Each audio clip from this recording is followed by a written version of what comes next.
control. A true identity, the power that is me. We all danced in fire, trapped in this machine. Don't know how long we waited, as the Eggman's watching. We all danced in fire, looking through the screen. Don't know how long we waited, as the Eggman watches.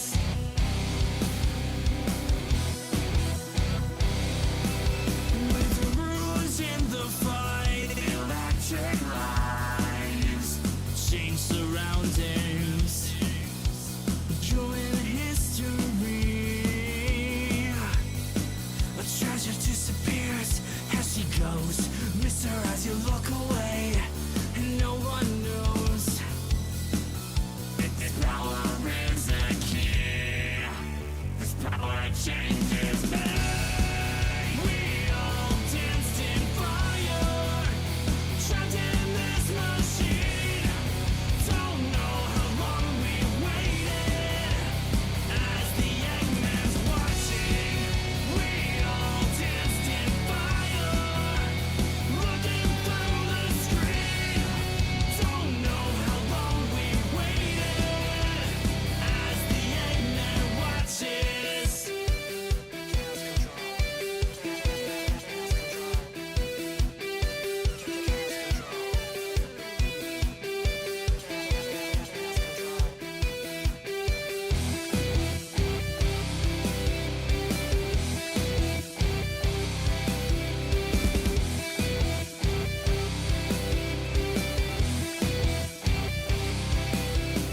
Yeah, 1, 2, 3.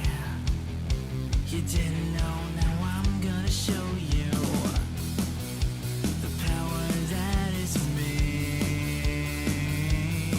You try to take me down, stop the show. Seems you never tasted fear or loss of control. The power lives in me. The power that is me. We all danced in fire, trapped in this machine. Don't know how long we waited, as the Eggman's watching. We all danced in fire, looking through the screen. Don't know how long we waited, as the Eggman watches. As the Eggman watches.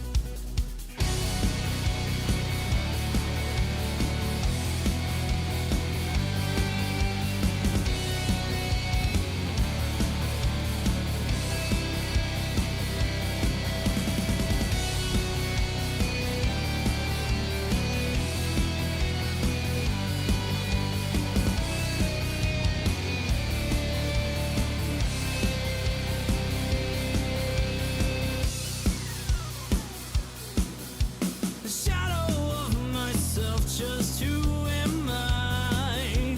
Scan. Hi, chat. How is everyone doing? Temp has a headache right now. I do have a headache. It is better now than it was this morning. Magma, you made it in time. I'm not. I'm So late by the stream's gonna be small tonight, chat, and it's not gonna be my fault for once. Not necessarily. I said it depends how I feel.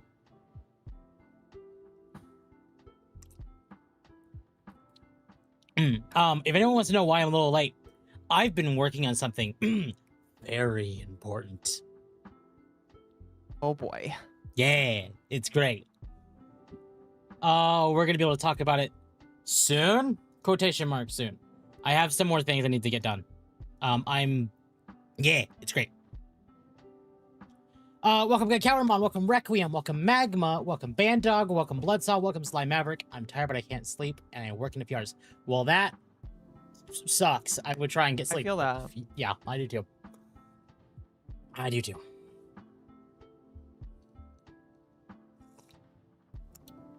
I can't wait to bitch about how bad the P5 collab is because it's really just a P5 collab, not a Persona collab. Yeah, it is. Hi, MommaOcco, made it in time.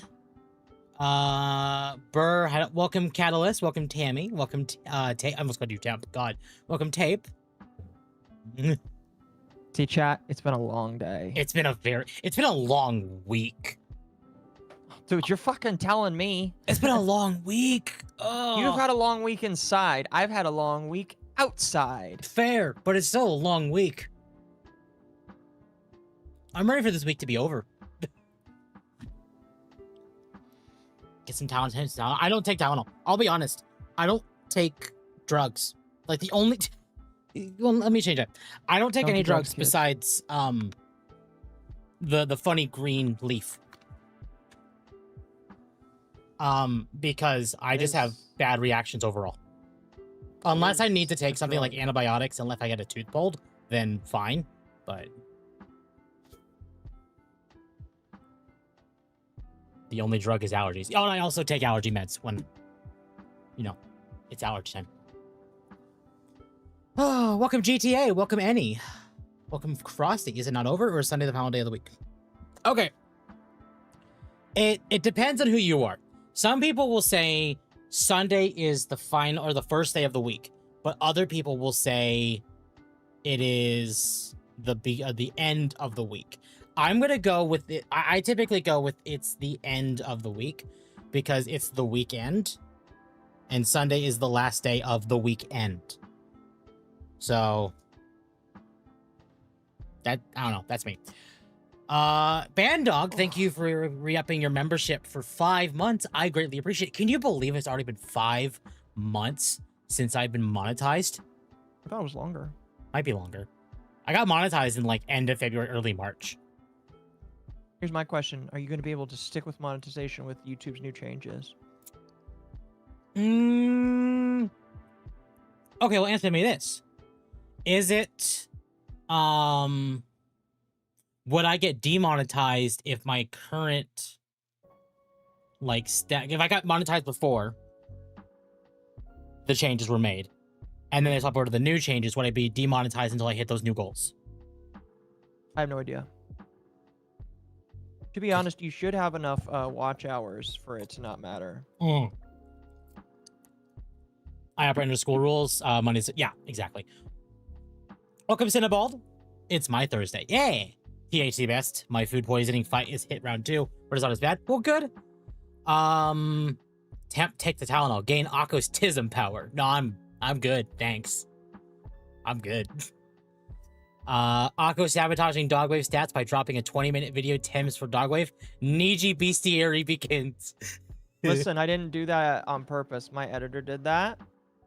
I asked, I was like, do videos do better if you release them during certain times? And he's like, apparently not. So he dropped it then.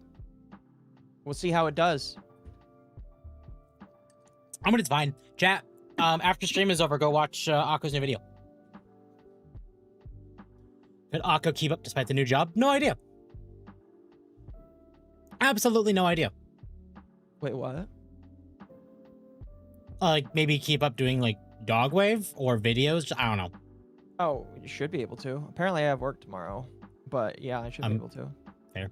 Be sure to like, subscribe, comment, subscribe. Exactly, chat. I mean, commenting, you don't have to do that on streams. It does help, but liking and subscribing helps the most.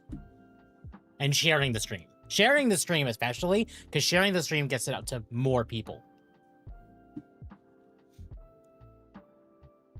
Become the Dogwave. Oh, yes. I mean with the new YouTube changes. Oh, could Akko keep up? Absolutely.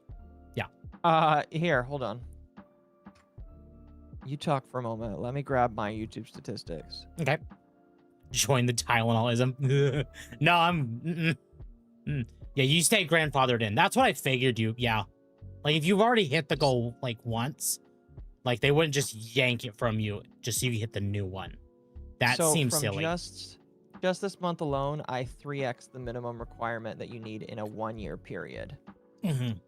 In Yeah. 2026 so far,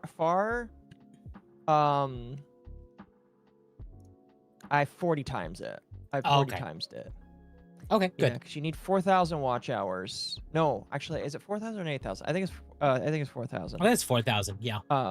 And I have almost 140,000 so far this year. Well, there you go. Last year was 250. So, you know, and if these new videos that my editors were doing do better, then I expect the watch time to actually go up even higher. Noir for $5. Instructions unclear. Muting stream to watch Akka's video. Well, then you're just gonna have to watch the VOD, which will be there. It's almost at 100 views. That's nice. Oh, never mind. It is at 100 views. Gonna end up skipping some meds, and that's not great. Oh well.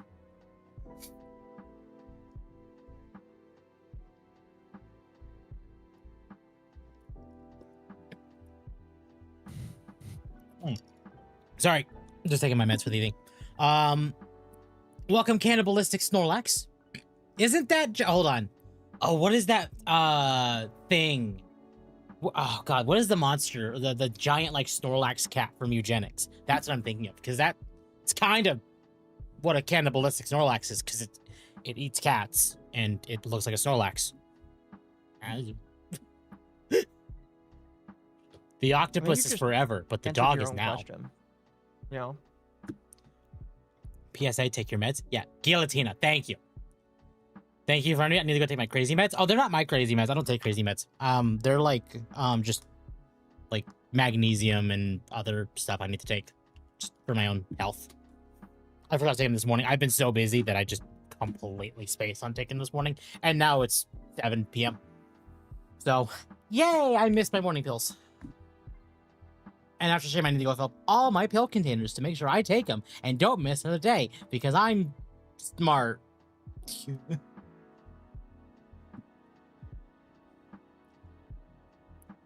Temp just stays crazy. Exactly. What's better? Staying crazy or what? Oh, this just happened recently. I'll send this to you. Epic Game Store is going to get Linux support. Oh yeah, I saw that. Yeah. All right. Well, I figured. How's the old man after the spa day? Oh yeah, the old man is doing great after the spa day. He's doing fantastic. I let him out in the yard today, and he just stayed in the yard for like an hour, and he's just like chilling in the sun. He's a happy boy. Sly Maverick for the 5 gifted subs. I greatly appreciate it.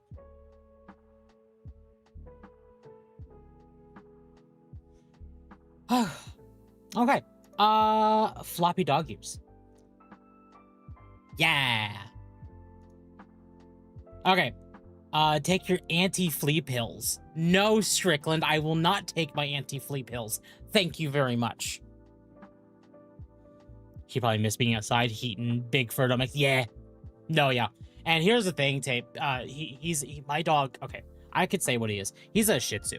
So having a gigantic chunk of fur just like all over, not great for him. And he had it for too long. Oops. Otherwise, welcome, Strickland. Everyone wants me to take the anti-flea pills. I don't want to take the anti-flea pill. That gets rid of the fleas. We love the fleas.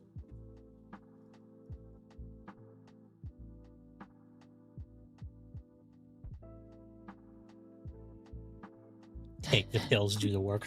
Shih Tzu? I didn't know you had an Isabella.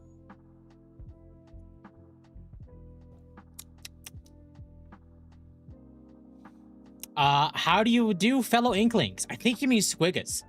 Or Squiggers. Hey, Squiggas for sure. All right. Well, why don't we get into some of the news? Let's jump into the Let's news. jump into the news. boop. What's this button? Oh, right, that's what that button is. Never mind.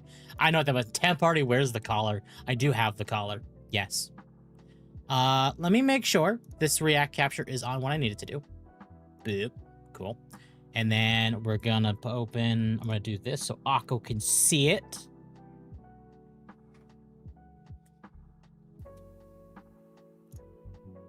The news. Mountain. Exactly. So the plan tonight is we're gonna get through all of, like, the major big topics.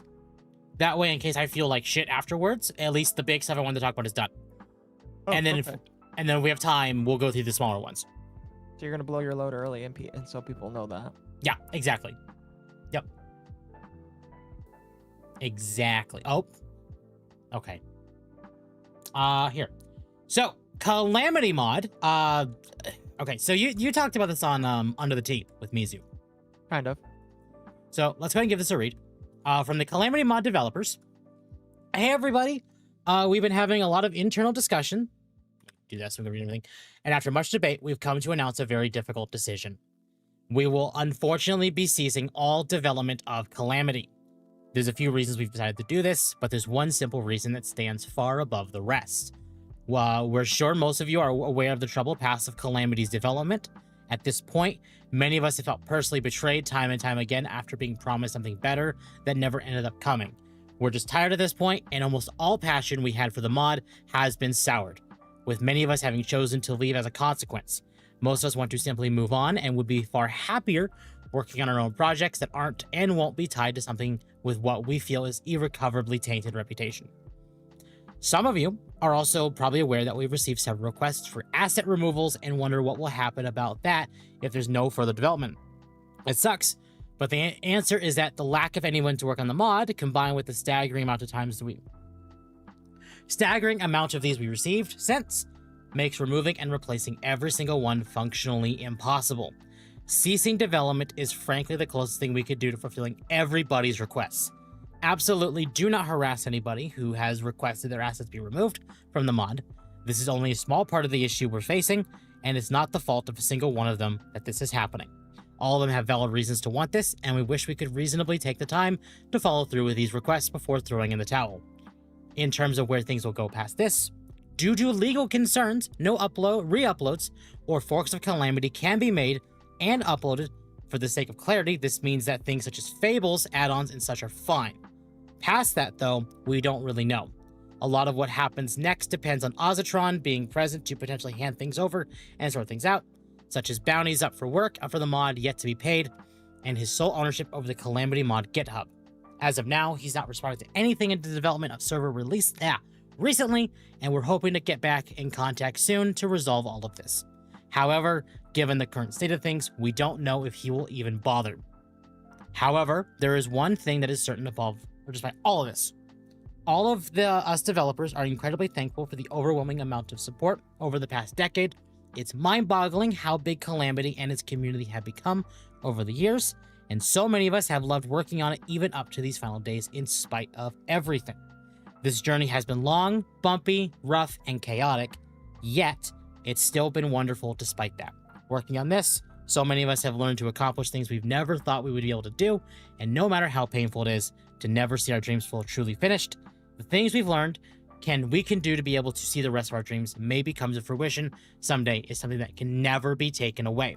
So to all of you who have been with us, new or old players, those who are only into Calamity casually, and for those who have had it be a defining part of their lives, thank you for helping us make our dreams come true. So what was the? I know what the drama was, but like, what's? Never mind. Answer my own question.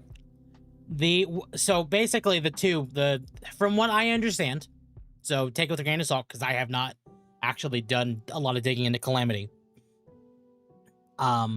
Is both co-owners are essentially pedophiles from what I'm hearing. Allegedly. Welcome, Lalas. Sorry. I looked in the YouTube chat and I see Lala said grass, but in the restream chat, I'm seeing Doog. Understood, YouTube. This is quite the calamity. I wonder what's gonna happen to the Calamity Hightail mod. Yeah. So Lala, when you wrote Doog, YouTube autocorrected or maybe translated it to grass. That's funny. But as far as I understand, as far as Calamity is concerned, basically people are upset because it seems the two co-owners of Calamity are both pedophiles. And that's all I know.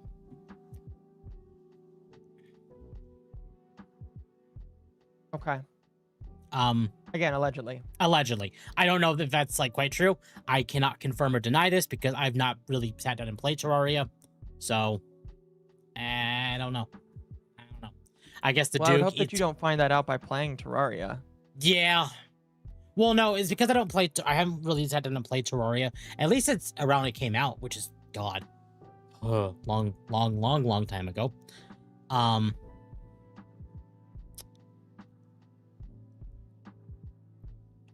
So, YouTube is trying to auto-translate languages we're not using. They translate Magma's hoi hoi to hi hi. Yeah, exactly. Somehow. I can point you to a guy who knows more about the situation. I mean, you can, but we're probably not going to watch it today. But I appreciate it, Lobster. So, with this, I guess XQC tried to buy it. Yes. So, this is something Okay. This one's a little weird for me. Because Calamity is a mod for a game that already exists, can they even sell it or make profit off of it? Probably not. Because, like, yeah, he could offer to buy it, but because Terraria, like, the IP is owned by... Oh, God, I'm blanking the company. I can double check this.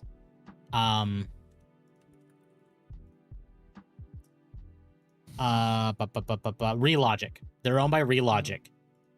So Relogic would have to probably approve it and not the developers. Mm-hmm.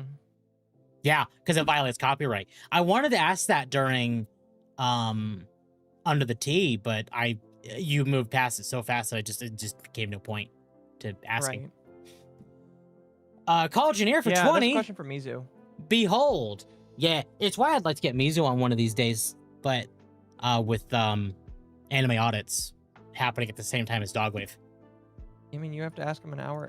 You have about an hour before he has to jump onto that, so. We are beholding, yes. Something about open source rights and one of the devs not liking XQC. Yes. So let's go ahead and read the article. Streamer XQC's offer to buy the Terraria Calamity mod and hire its developers to keep the project alive has already been rejected. According to moderators in the community's Discord channel, the hugely popular mod announced it was shutting down on August 10th, so it's already happened, I think. Bringing development to end after years of expanding the base game with additional content. Reacting to the shutdown, XQC floated the possibility of stepping in himself and purchasing the project. Saying, "What if I bought it and I hired the devs to keep it alive?" He said, adding, "I asked my agent. He is going to contact them." Hold on. This man makes enough fuck you money that he has an agent? Yeah. Okay. You didn't know that? No, I did not. Oh, why is it on Top Chat? There we go. While also questioning whether Calamity being open source would affect any such deal. When a user in the official Calamity mod Discord asked whether it was true that XQC was trying to buy the rights, Wiki contributor Flareth responded saying he has already been rejected. However, while reasons for the rejection remain unknown, the same contributor followed up, saying, to elaborate, "I have both a dev and a mod telling me, yes, we were contacted and repeatedly bothered, despite saying no 1,000,000 times." Well, you wouldn't have said no 1,000,000 times. I promise you that. A moderator separately gave the same answer after another user claimed XQC was buying Calamity. XQC was rejected, they said. He's not buying Calamity. None of the responses details what exactly XQC had offered, or indeed if negotiations had even reached that stage. A public statement on the Calamity mod on August 10th confirming the cessation of all development, specifically reveal reasons behind the closure, although it made reference to the troubled past of Calamity's development, as well as calling its reputation irrecoverably tainted. I boops the doggo. Hyperbole, yeah. Noir for 5, XQC makes bank. The low estimates are like 2 million a month. Jesus. I mean, yeah, that sounds about right. Yeah, I mean, he's big. Listen, I have listened to what some streamers make based off of just streaming, and jeez, I mean, like, I am always grateful for what I make, but I like listen to how much money some of these people make, and I'm like, where do you justify giving somebody that much money? So yeah, that's an insane amount of money. And like, in order to make that kind of money in a month, like, he has to have several people watching him, several people giving him hundreds of dollars on top of what he makes off of YouTube alone in ad revenue. Oh, and Twitch and YouTube, and I don't know if he streams like Kick, or if he doesn't stream on Twitch. I don't know. I don't know what XQC does. The only time I've ever watched XQC is through a Linus video. jeez. Well, no, it was the video where he literally flew out to, I think, California, to fix XQC's computer because it was just exploding. And because it's XQC, he can make bank off of it because XQC's a big name. Yeah. So it was a write-off. I admire the people who get that big, who flat out say, don't give me money, I don't need it, I respect that. Yeah. So much money for sitting at a computer and acting like an idiot instead of doing back-breaking labor. Life is pain, Dio. Yes. Indeed. Like, I look at him and I'm just like, I know he's entertaining to some people, but why that much money? Mm-hmm. No, yeah. Gamba make it the money. Remember, court gestures were one of the richest guys in the kingdom. XQC is the modern court. Okay, XQC is a modern court jester. You could say that about most streamers. Just ask Occo. Ask me what? So glad you're listening. No, sorry. Like, I spaced there for a moment. The one time it would be better if you didn't space and you spaced. It's fine. I remember court jesters were one of the richest guys in the kingdom. XQC is the modern court jester. And I basically said, most streamers are jesters. True. And true. You would know. Oh, that's very mean of you to say. I can't believe you would say You have something the like clown that. model. Yeah, that's very clownist of you. Aku is our favorite jester. Some viewers have likely too much money. Oil barons. Yes. Listen, I'm not going to judge people for having too much money. No. So Asmon is like the sad jester of the court. Yes. And Hassan is the perpetually angry and equally stupid jester. Hassan wants to sue people. Let him try. Yeah, we're going to let him try. I think it's kind of funny, though. At the rate Hassan is going, and this is a slight detour. I don't know how much longer he has in streaming before he just goes full politics. He has gone full politics. No. No. I mean, like, abandoning the idea of, like, content creation and how he does it to just fully embrace, like what AOC is a great example of this. He's trying that right now. I say keyword try, as in he's attempting. Mm-hmm. No, that's what I mean. It's just, when will he completely abandon streaming to focus entirely 100% on politics? That's where I'm going with that. Because like his content cycle has been politics. The question is, when will he embrace just doing politics instead? Because it's inevitable. He's going to.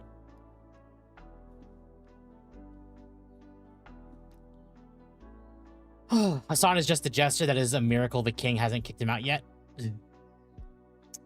Yeah. Devastator for 2 Canadian. So what would DSP be? The embarrassment of the embarrassment clown. Yes. I don't even know what's up with DSP. That man, I have no idea. You'll think he'll run for office? I think he's gonna run for something. Well, he's trying to like make a deal. He's made constant calls on stream to make deals with the Democratic Party, which is funny because that's not gonna do nothing. They don't take him seriously, and I'm not surprised they don't take him seriously. So I am hearing though that he is getting backing from Bernie Sanders and AOC though. So they might be trying to I understand that, but it might be trying to position him to take, because here's the thing, AOC is being propped up as like on the running for the Democratic presidency for the next election. That is hilarious. If she does actually get propped up and is actually the nominee, they must really like to lose. Yeah, really, because I promise you, if they lost on Kamala, they will guaranteed lose on AOC. But that's the thing. It makes you start wondering, will they try and shift? If AOC is supporting Hassan, will she try and prop him up in her place? Dude, if they decide to prop up AOC and then Hassan Piker as the sub, that would be amazing. Oh my! Please do that. Vice President Hassan. Oh God. Hassan Piker, Vice President. Please do that, Democrats. Please, please, please, please, please do that. All right. I will milk that for the next like year and a half. That would be the most amazing thing possible for content. All right. I need this. Oh God, it's like the perfect losing. If they prop Hassan, they got so much blackmail on the guy to turn any boomer against. Oh yeah, Vice President Piker, the man that hates America. Good thing Hassan can't run on a presidential ticket. He's not a natural-born citizen. Sorry, what?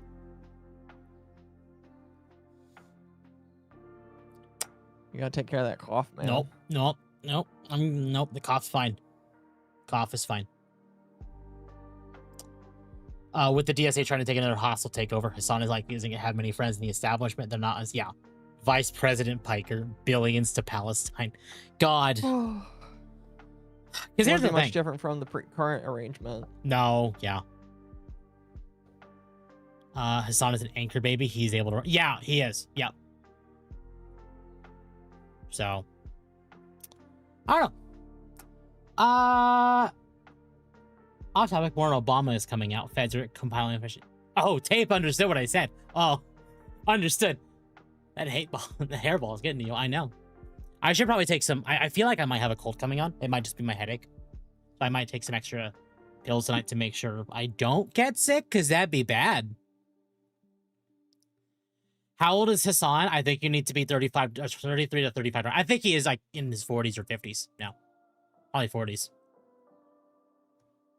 50s feels like too much.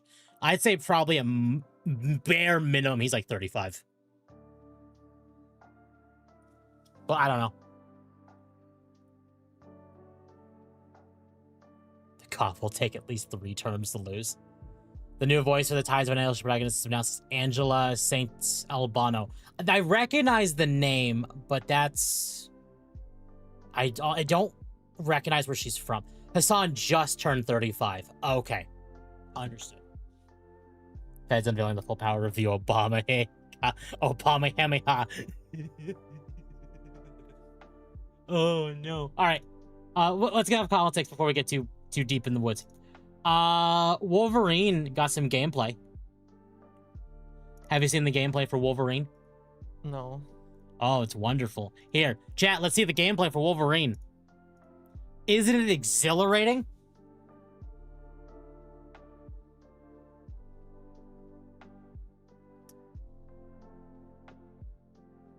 Yep. Yep, yep. This is early gameplay though, isn't it? Or is this game out? This game comes out in like a week. Like, this was probably shown at D23. Which just happened. All I've seen people do is just use the up stick, or sorry, the left stick for up. Press what? X and circle, and then right trigger. And that has literally been it. Is this like the opening scene to the game? I don't know. I genuinely do not know. There isn't a video bar. This might be fake. Oh, okay. Well, let me make it a little better for all of you. Here is no. Is that the same one? That's the same one. Why did they open that one? Why does it check the community notes? The video does not show someone actually playing Marvel's Wolverine. The gameplay in the background is pre-recorded video as shown by the progress bar near the bottom. Yeah. You can even see, yeah. But there's this, which is also gameplay. That looks like AI, man. That looks like AI. It is. It is. Either way, but I was about to be like, no, I know. Dude, you cannot tell me you were like, no. I did not fall for that. That one's funny. But both of these things have brought into attention people are not quite happy with what we've seen about Wolverine. I tried finding some more. Trust me, I tried finding more to prove my point. But this is all we've gotten. Insomniac's communications director James Stevenson has spoken about the huge amount of negativity surrounding Marvel's Wolverine and X. He says the constant criticism and attacks have become an onslaught on developers' mental health. Stevenson is even considering telling Insomniac employees to stay away from X because of it. I mean, they should just in general. They should. Fans are comparing it to a PS2 game and calling it a movie game designed for journalists. Even if this is pre-recorded footage, it's still not a good look. That looks so fucking boring and stiff. And this is the same studio that made like 2 Spider-Man games. Whether or not you liked the second one, the gameplay of it still felt fairly decent. Even if like the story was dog shit. I've been told the gameplay is supposed to be like X-Men Origins Wolverine. People compared it to X-Men Origins Wolverine, and it is vastly different from what we've seen.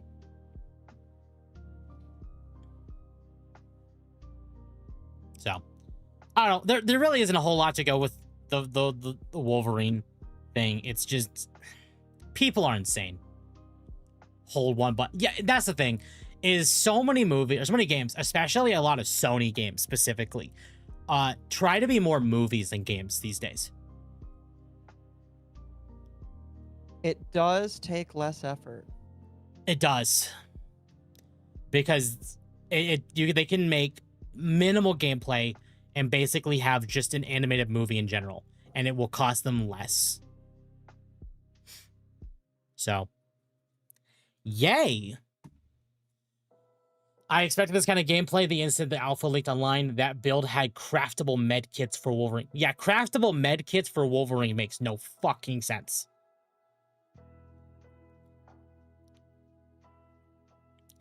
To be honest, I think Devastator for 2 Canadian. To be honest, I think Spider-Man was a fluke. Yeah. It's really sad too, because Insomniac's the same studio behind Ratchet and Clank. And I'm not gonna say every Ratchet and Clank game has been great, but you know, a lot of them are pretty good. Remember Sony that are making games for DSP types? Yeah. Don't worry. I'm watching this and I just think, oh, DSP will still hate this game. DSP will hate it no matter. Listen. DSP will play this because he's got traumatic experiences with Wolverine. True. True. He didn't get that figure that he asked his parents for, so he's going to play this game because it's traumatic.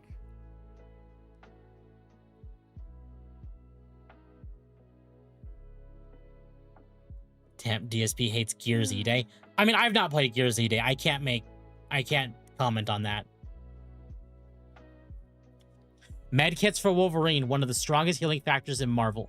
Yeah. Yep. So, ultimately, I think this game looks like shit. And it will definitely not be played by me.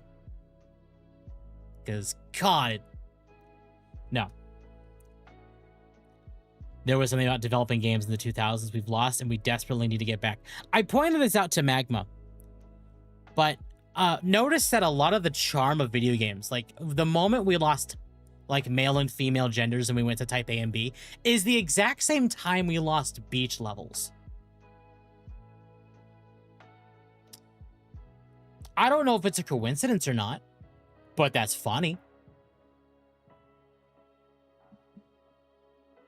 So, I guess clearly we just need to bring back beaches. I would agree, yeah. Oh, excuse me. Pretty sure it was earlier than that. What if someone pays Temps $100 to play? Okay, so there's a problem with that. In order for me to play this game, because I won't say no, is you'd have to pay me $1,000. And I say that because I have to buy a PS5. And then the game.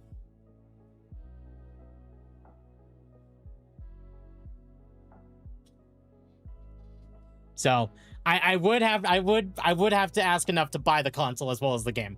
But Festa over 10, this is the result of games are art. We used to want gaming to be respected by the normies, and now this is it. Chasing normie, hold on, I have a Normie Apricol and Normie Awards. Normie Approval. Okay. Normie Approval and Normie Awards. They want the approval of Hollywood snobs. Yeah. Okay, guy, you heard him saying it. I mean, chat, if you want me to play Wolverine, fund the console. I'll buy the game. That's my criteria.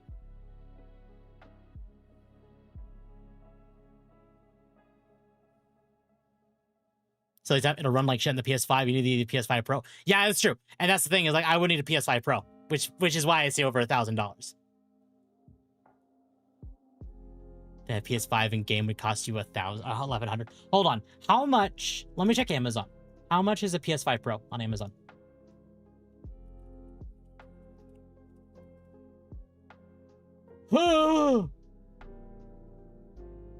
Why? Why are they all used? What? Let me check Best Buy.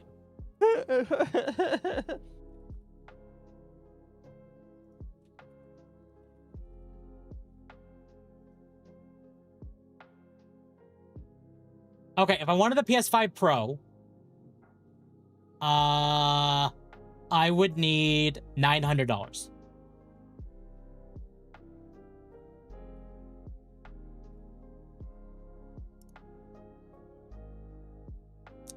Amazon for the renewed or refurbished PS5 Pros were over $1,000. Best Buy at least has PS5 Pro, just the console, for $900. So, again, chat, if you want me to play the game, you gotta fund the console. That's my criteria. Otherwise, I'm not playing the game. He'll buy the game. You just have to buy the console. Yeah, exactly. I'll buy the game. That's not a problem.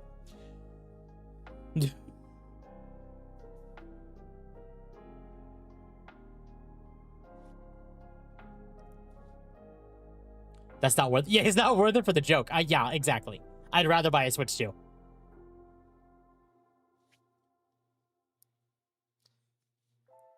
Not good enough joke or bad enough torture to justify it. Also true. Because here's the thing. Most things that are on exclusive to PlayStation now, after they started pulling stuff away from Steam, is just going to be shit like Wolverine. It's not even gonna be good shit. It's just gonna be shit. I'd rather buy Dustborn. It's only $1. My criteria for Dustborn is $200.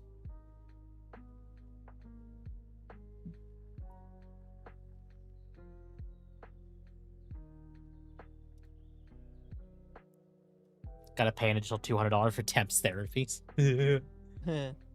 By the time Temp gets the money, Sony will raise the price again. Yep. Pretty much. To be fair, and Lobster is right. I got my physical copy of Astrobot. I would, you know, I wanted to get a PS5 for Astrobot, but I also wanted to wait for it to come to PC, and now it never will come to PC, and I'm mad. I wanted to play Astrobot. Like, that was actually a game I wanted to play. And yet you can't. I can't. PS5. Yep. I'd sooner buy a Switch 2 that at least has Xenoblade. Yeah, pretty much. Yep. I mean, that's the reason why I'm getting a Switch 2, is the new Xenoblade game.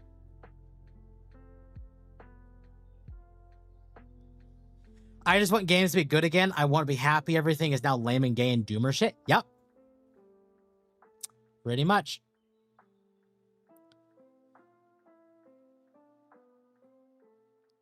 Strategy games like Battle Brothers and Terra Invicta are some of the last games not to be infected, and even that, not totally. Yeah, no, yeah, exactly.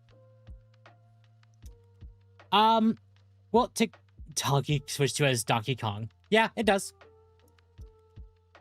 Speaking of Astrobot, you see that Sony's dropping Astrobot as their mascot. I've heard rumors they're dropping Astrobot, but that's not true confirmation.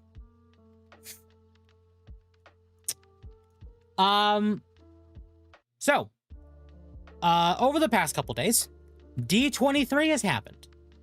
I'm not going to show a lot of what was announced at D23, but they showed us a trailer for Avengers Doomsday, which, They showed us a trailer for a bunch of other stuff.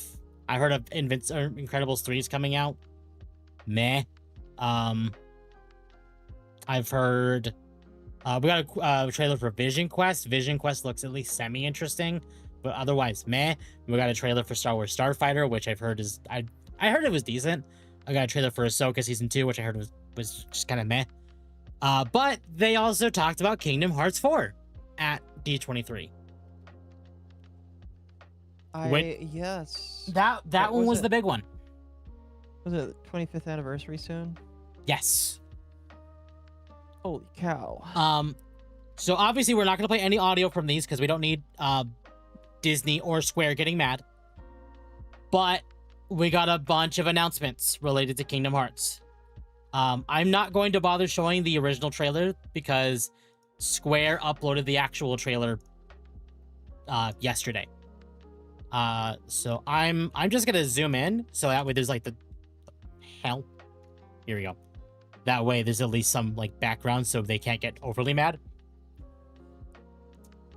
From what I've seen of Kingdom Hearts 4 though, looks pretty decent. Actually, I can probably do this because it's just the rest of us. I swear that's like the original animation from that movie. Yeah. And that's pretty good, actually. I know you can hear it and chat can't because Disney.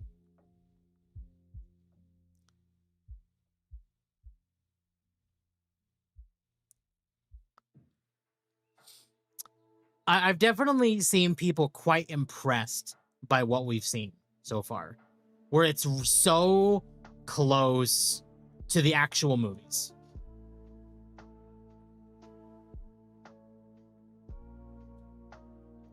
Are you sure this just isn't a trailer for the movie? I'm sure, because... yeah. Looks decent, but also means the story will suck. Not necessarily. Not necessarily.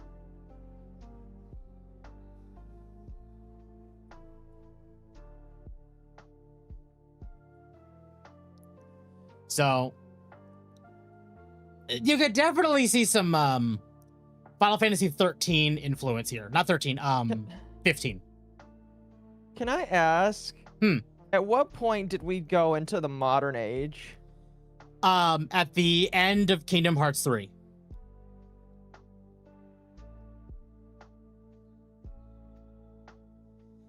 Basically, where Sora is, where they mention Quadratum, is essentially the afterlife. Like, you have the underworld from Hercules. What Quadratum is, as far as we understand it, is straight up like the afterlife.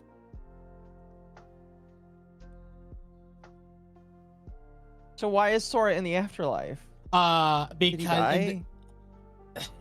It is spoilers, but fine. He essentially died restoring Kyrie's soul from the end of 3.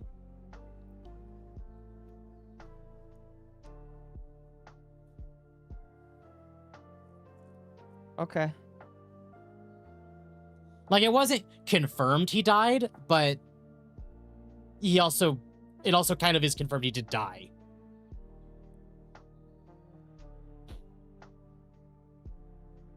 He abused the power of waking. Yeah, pretty much. He abused the power of waking for his own needs, which he did accomplish, but it also came at a cost.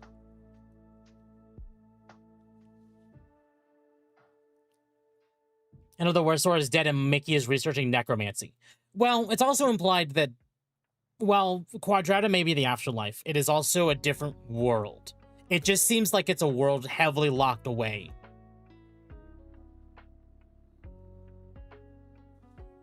I want to bring this up. So I know chat can't obviously hear it, but this guy, who I'm not 100% sure which one this is saying that this character is an old coot. I am 100% positive I know who this is. With them saying he's an old coot. That is Xehanort. Which makes me wonder if Quadratum is essentially an afterlife for Keyblade users.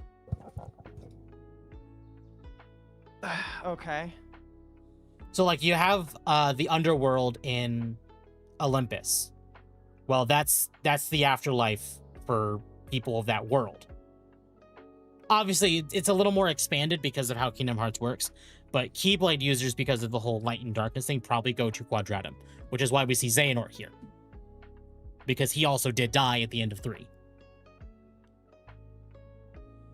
Young Xehanort? Yeah, no, this is Xehanort from the chess game when he was playing with God, I'm blanking on the name. The character that Mark Hamill plays. Why does he look so young? Because basically Sora defeated the older version of him, and then but then something took him from the past and brought that past version here with Ericus. Thank you, Nib. So this is definitely the young one. What the kind of speculation we're seeing is every Kingdom Hearts game, Sora does have some kind of like experienced Keyblade user that is his mentor for the game, or at least someone who knows about how Keyblades work. It's a very like Goku and like whoever's training him for that show or like story is, if that makes sense. So is this whole game going to be bringing him back to life then? Well, I think the only reason that he's here is because he's dead. I would use 14 as an example, but I don't want to spoil 14 for anyone. The plot twist that Sora was all actually Sans Undertale. Do you guys actually like the new design? Because I do. I miss the baggy pants and goofy shoes. I do. It feels like an evolution of his design, of Sora's design. But I did see someone say that this could be Xigbar. And actually, I do believe this is probably Xigbar, which would make him the Master of Masters. So, where is this story going? This is essentially, okay. I hate to use I'm going back to 14 as the example. Kingdom Hearts 3 was the Endwalker for Kingdom Hearts. Kingdom Hearts 4, as far as we understand it, is the new saga. So it'd be like essentially the, I'm gonna say Evercult of Kingdom Hearts, because Melody and Memory, which was the previous game, was kind of like the in-between of 3 and 4, which felt kind of more like Dawn Trail, kind of like in that like how where it's like why it's there. It's the lead into what should be. So Square has already said that we're getting a whole new story arc, and 4 is essentially And the it start starts of it. with bringing Sora back to life. Yes. Devastator for 2 Canadian. So is this the Roshi for this arc? Is he yes, essentially, or Whis. I think Whis is probably a bit more of a greater example. The reason some people think he's in this game is ultimately it's because Xehanort, if he retains all of his memories from when he died at the hands of Sora at the end of 3, but it has the body of when he, like, his he younger died self. again at the hands of Sora. Yes. Well, no. I'm kind of the mind that Xehanort will be Sora's mentor this game. Right, but he died in 3. Right, yes. I feel like I'm missing some context. I should play 3. You should play 3. By the way, chat, if anyone's interested in playing Kingdom Hearts, all 10 games or 3 bundles, because it's 1.5, 2.5, and then 2.8, and then 3 and its DLC, is just $30 on Steam. So I recommend picking up that if you wanted to play this game.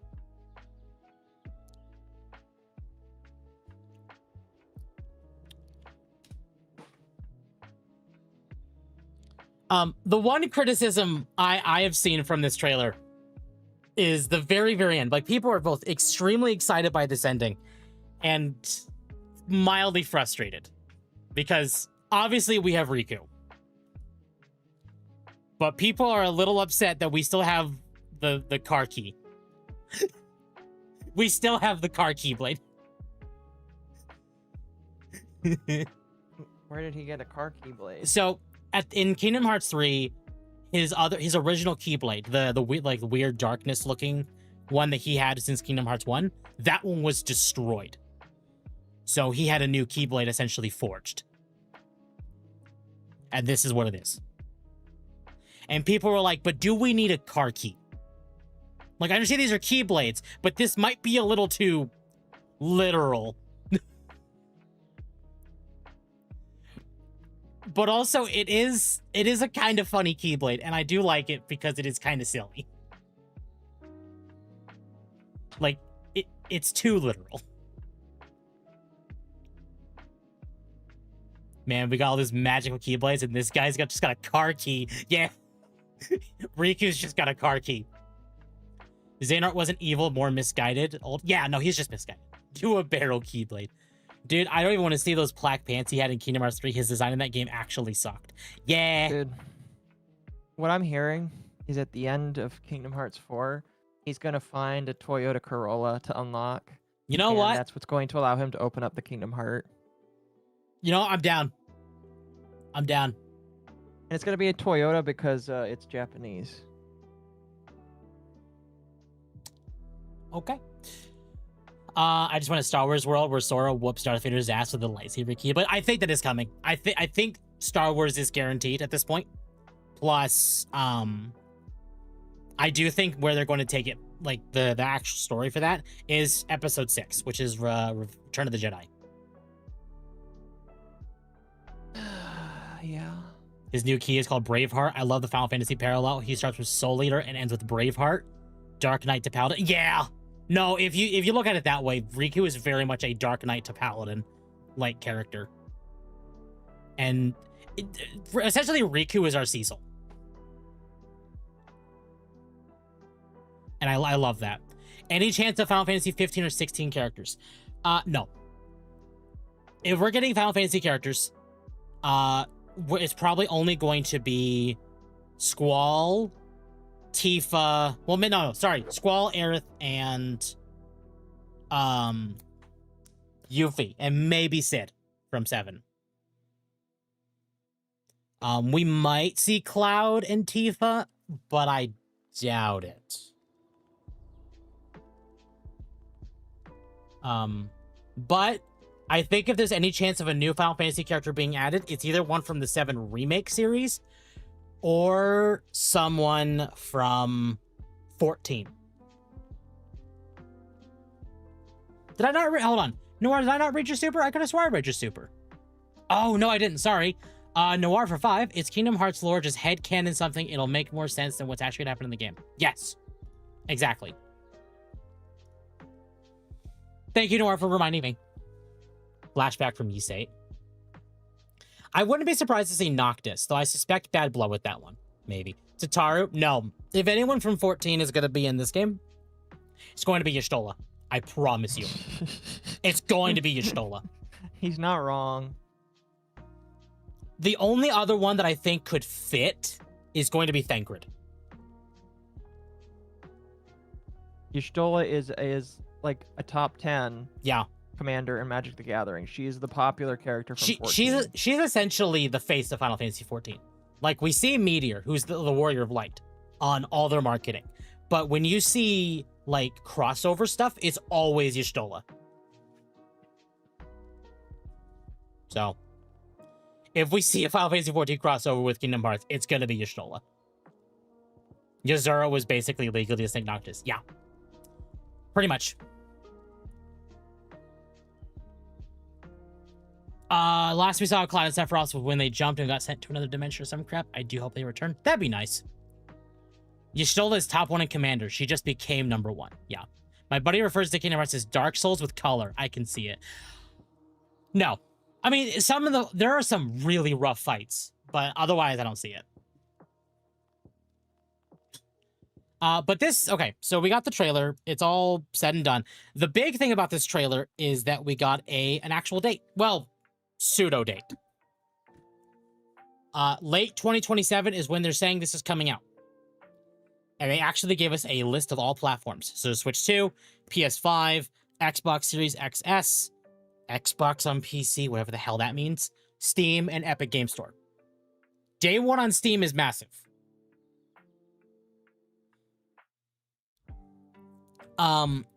But what this does mean as well is Square has 2 gigantic releases for 2027. No, sorry, 3 gigantic releases for 2027. Final Fantasy XIV Evercold, Final Fantasy VII Revelation, and Kingdom Hearts 4. Those are 2027 could either be a really, really good year for Square or a really bad year for Square. Depends how, like, good and bad these releases are. If all 3 are bangers, holy shit. Like, that's insane if all 3 of them are, like, good. I suspect Evercold will do well. I also suspect Revelation will do... I suspect all 3 will do well. But I think out of all 3 of them that might do the worst, it's probably going to be Revelation. Because I think people are just ready to move on from the remakes.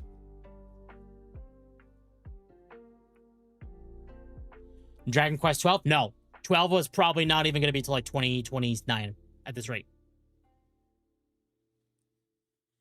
Good thing about 2027, don't have to worry about GTA 6. Yeah, the only thing that we know that they'll be competing with is literally themselves, and it's not even a problem.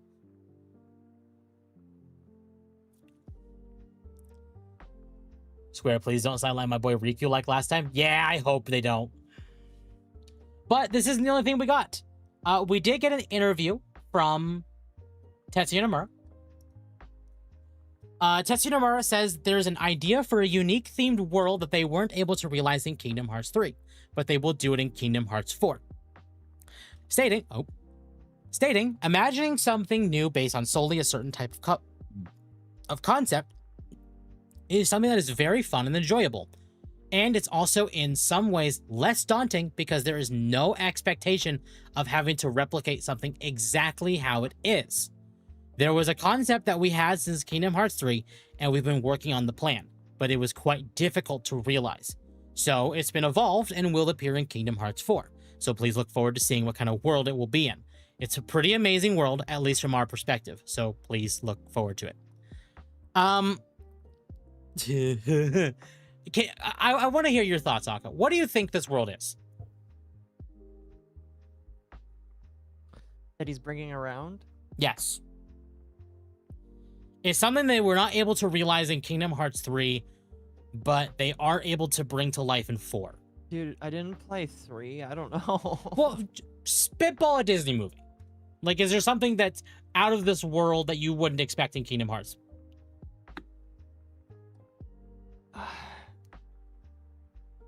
I'll even ask chat this. You know that, like, I don't know, man. I have a mixture of being tired and not having played the series to really give you a good answer. Okay. All right. Let's see. Lobster says Gravity Falls. I promise you, Gravity Falls will not be there. That would be cool, though. Gotta be Star Wars. Definitely play. Star Wars is very, very likely. Marvel's also very likely. Treasure Planet. That'd be nice, but no. Other people are saying, Emperor's New Groove. Please. Be nice. Please, the Star Wars. Are you shutting down, Akko? Did you take too much Tylenol? You know what's funny about that? You did. I just took some Tylenol because my teeth are hurting. Oh. The oral suspension Tylenol does help, though. Fair. I remember Nomura really wanted to put Atlantis in, and Disney said no. Okay. Well, we'll talk about what it may be. Apparently, the Kingdom Hearts community has been hearing rumblings of cars.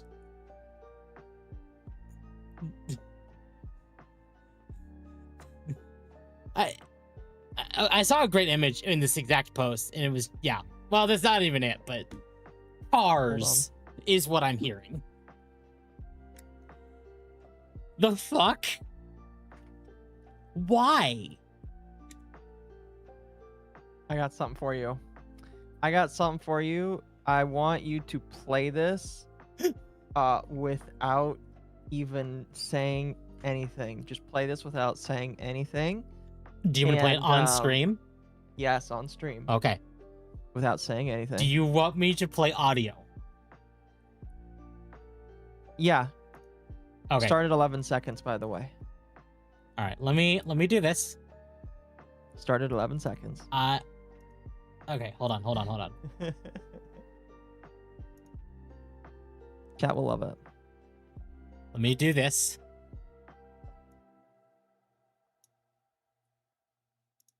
You should full screen it. I'm going to. Give me a moment. All right.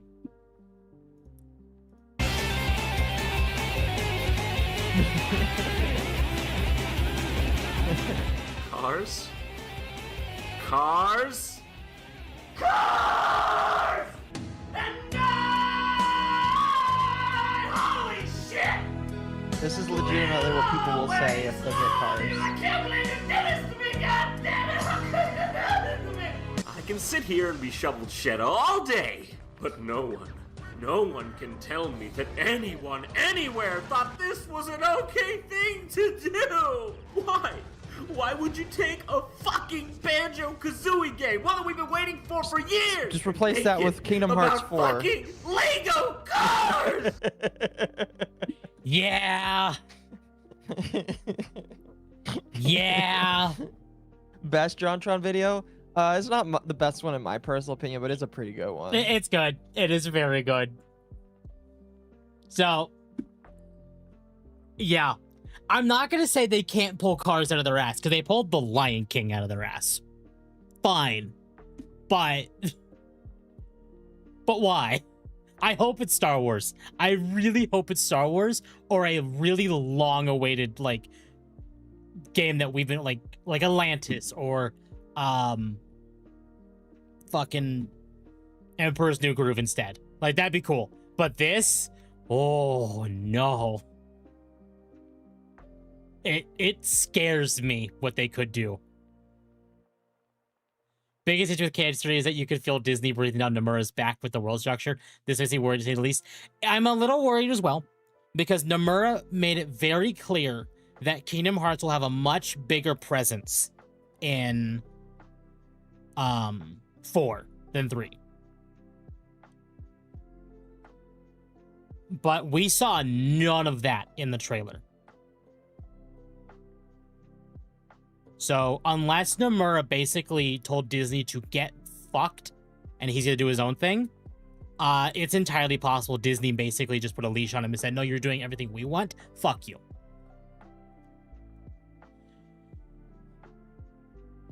So I don't know. But what I do know is that there is a Kingdom Hearts anime coming out. There is. It's coming to Disney Channel as well, by the way. Not just Disney Plus. Disney Channel. That's, so say what you will about Disney. This is impressive. I'm surprised by this one. And before it was like, oh, but it won't be Kingdom Hearts. It has Tetsuya Nomura heavily involved. Disney was very clear that a lot of the Kingdom Hearts team is on this as well. So we're essentially getting a Square Enix done anime by Disney. What the fuck? Noir for 5. Remember when we stopped the Heartless? You was there too, Lightning. Oh, God. Oh, no. Who the hell even watches Disney Channel? I just like having the option of Disney Channel because it's weird. Like, no one really watches just regular TV these days. So having something there that is like interesting. Did you hear that Fifi is the VA for the bugs inside Riku? What? What? No. I assume we're going way back if the character's wearing furs, if it is any indication. Yeah, I don't think this is Sora at all. I think we're just getting an entirely new cast and story. She mentioned on Twitter. Hold on. Which one is Fifi? Is it Coffee-chan or what is it? I don't remember, man. If someone can put that in the Dogwave suggestions chat in my server, I will bring it up.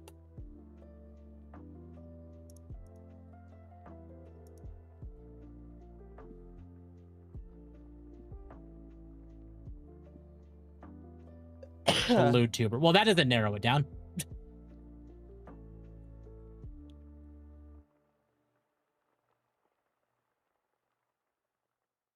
It is. He's the one that likes to get into trouble. Well, that doesn't narrow it down either. There's a lot of those. Fifi the Nutchat. Okay, chat. I need a full name. I'm not autistically surrounding VTubers. I need an actual name.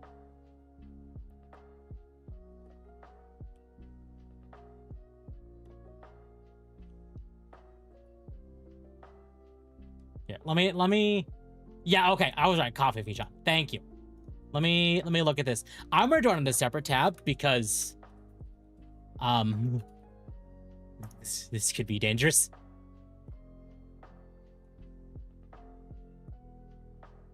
What the fuck? What the fuck? Hold on. The fuck is the bugs inside Riku mean?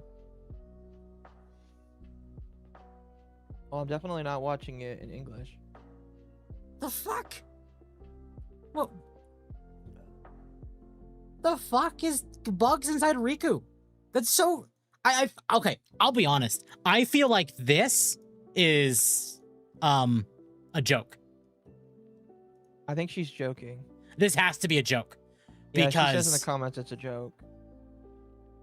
Yeah, okay, yeah. So yeah, that's a joke, yeah. It's a joke.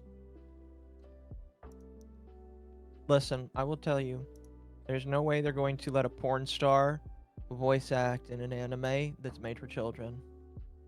Yeah. Yeah, this is a joke, chat. She's even saying it right here. I know it's funny and sad that people think I'm actually serious. I'm not. And not understanding the joke. Yeah, no, it's a joke. This is 100% a joke. You played yourself? I didn't even believe this was real because I'm sorry. I'm not going to say Square, but at least publicly, Disney's not going to hire a porn star or a lewd content creator to voice something that is tied to kids. It's not going to happen.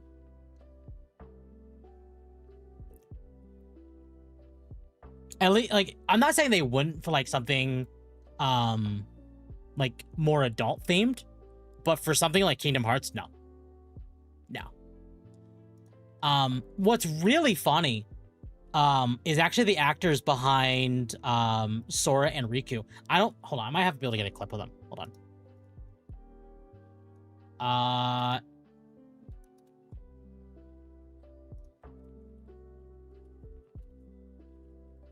And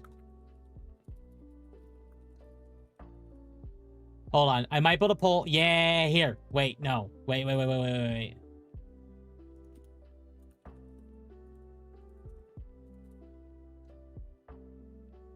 Oh. Yeah, here it is. Wait. Oh, okay. It was live. Okay. Yeah, here we go. So I thought this was at D23. I wasn't 100% sure. At D23, the actors for Sora and Riku did a live reading of the Kingdom Hearts 2, I think, final boss. Like that whole like end sequence of Kingdom Hearts 2. And then they literally like held hands and fist bumped on stage. And people just lost their shit because this is the first time that people have seen these two actors in the same room together. Like literally the actors for Sora and Riku. So it's a fairly big deal to a lot of people. Is that Madman Fenrir? I mean, here, yes. David Gallagher seemed like a chill dude. He streams his games. Yeah, he's been streaming Kingdom Hearts on Twitch. He's been doing what Alpha Nose actor for 14 has been doing, which has been streaming 14. Just in his case, it's been Kingdom Hearts. So, good for him. Because here's the thing, what Gallagher's been doing, it's his first time playing Kingdom Hearts. So he's like getting genuine reactions for a lot of like what's going on there, which is apparently pretty wholesome. I'm gonna make you all feel really weird and old. Kingdom Hearts is not how I knew of David Gallagher growing up. I knew of him growing up, but it was not Kingdom Hearts. It was actually, who here has heard of a show called Seventh Heaven? Yeah. Nibblehurt basically got exactly what I mean. Yeah. Yep. It was Seventh Heaven. He was Simon. Yep. Yep. It was Seventh Heaven. Joke's on you. I'm already wired and old. I'm sad now. There you go. Seventh Heaven. Now that's a name I've not heard in a long time. I grew up on that show. My mother loved that show. So I watched it a lot growing up. Time to show your unk status. Haley Joel Osment seems to be doing better after his little meltdown a couple of years ago. Yeah. I've heard of it, but I'm not gay or a woman. It is kind of a woman drama show, but not drama show, but woman like soap opera kind of thing. But no, it's a Christian, like it's like Full House, but Christian is like a great way to put it.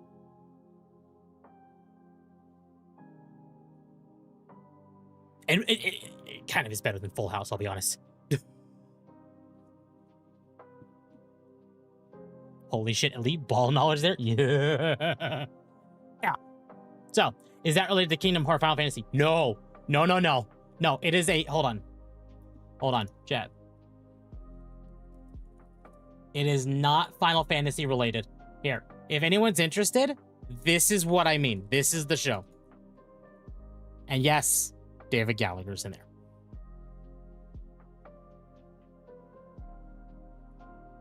So, it's not bad. It's not the greatest thing ever, but it's not bad.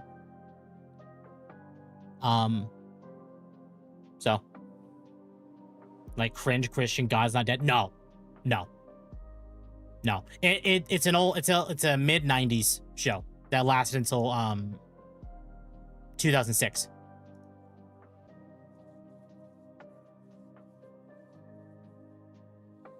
It was a drama centered on the family of a pastor. Yeah, it was. Yep. So, yeah, if you didn't know, that's where David Gallagher, at least that's how I knew of him before Kingdom Hearts.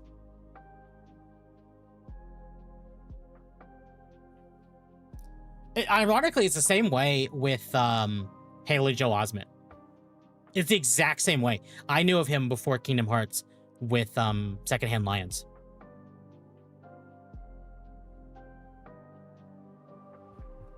Like, that was another one I grew up on. I'm trying to think of what I would know him from. Probably nothing, though. Sixth Sense. Oh, yeah, Sixth Sense as well. Yep. Sixth Sense as well. Absolutely. Secondhand Lions. Now, that's some elite ball knowledge. The model broke again. I need to fix that. Model's been misbehaving since I did some work before stream. It's fine. Shyamalan. Yeah, M. Night Shyamalan. Yep. I see dead people.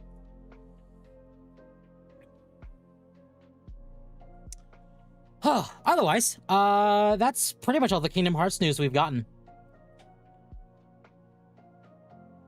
I'm interested. I'm excited.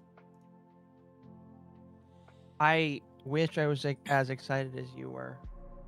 What I do know is that this is, now that we have like a firm end date, it basically means I have a firm end date to finally finish the Kingdom Hearts games I'm missing.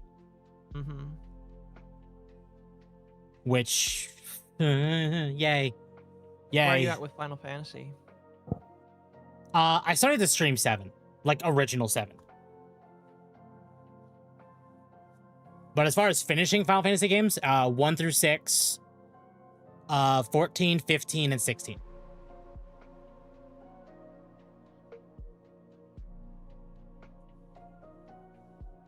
Haley Joel Osment, I remember the voice of Zephyr and Hunchback of Notre Dame, too. Yeah. That's another one. To beat one recently, it took my almost 10 years, but I finally beat it.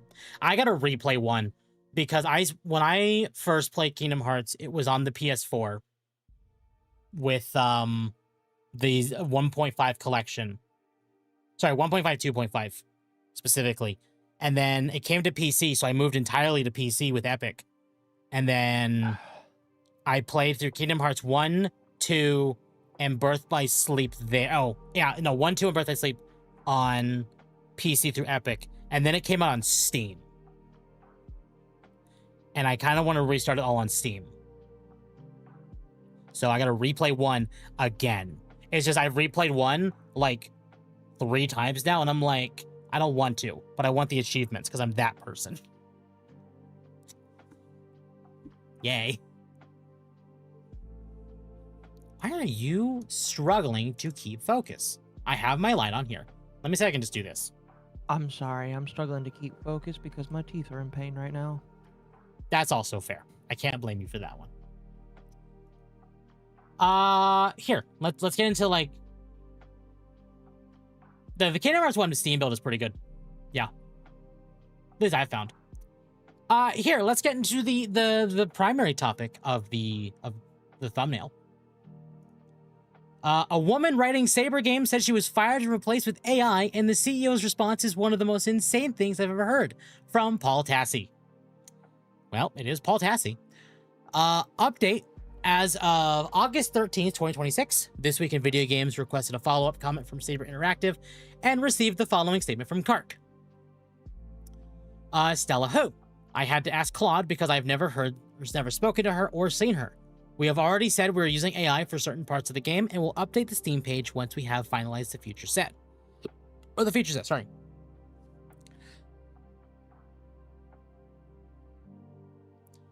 Let me clarify that the entire story script were to win an award, would go to someone who can walk up on stage and receive it. It was always in our intention to reveal this until Stella violated her confidentiality clause and revealed this before we were ready. Stating, we look at our use of AI in this particular game, which will be a lower priced title, as a plus for consumers, he said. As far as Stella is concerned, she was replaced by someone more talented and terminated for a variety of reasons a few months later. From what I can gather, she enjoys controversy even more than I do. I would frankly, in retrospect, have been happy to replace her with AI. At least we would be dealing with someone programmed, to be honest. Damn. This has made a lot of people a little pissy. I'm gonna go with based. Yeah. Because he even flat out says, like, look, if she had not violated her NDA essentially and kept to what we hired her to do, everything would have been fine. But then she fucked around and she found out.